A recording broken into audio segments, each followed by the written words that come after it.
বাবাজি, আপনি কে? আর আমাগর বাড়িতে কি মনে করে আসছেন? আর এতগুলা টাকা আপনি কেন দিলেন? আমি কে আপনারা আমাকে চিনবেন না। রাস্তাতে যাওয়ার সময় আপনার মেয়েকে দেখলাম ঝগড়া করতেছে, টিভি দেখা দেখিনি। আর ঝগড়া করে পালিয়ে আসার সময় তার নুপুরটা রাস্তায় পড়ে গেছিল, সেটা দেওয়ার জন্য আমি এখানে আসলাম। কিন্তু এসে দেখি একই কর্মকাণ্ড, এগুলো আমি সহ্য করতে পারিনি। সেই জন্যই আপনাদের যত ভাড়া বাকি ছিল সব দিয়ে দিয়েছি। সমস্যা নেই, এই ভাড়ার টাকাগুলো আমাকে দিতে হবে না। ও, আপনার বাড়ি কই? এই এলাকায় তো আপনার আগে দেখি নাই। আমি এখানে থাকি না, আমি চট্টগ্রাম থাকি। ঢাকায় নতুন এসেছি, ভাবতেছি আশেপাশে কোনো একটা হোটেলে উঠবো, দেখি কোন হোটেলে ওঠা যায়।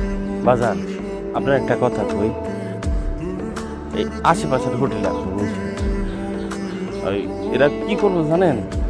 আপনার এই ব্যাগের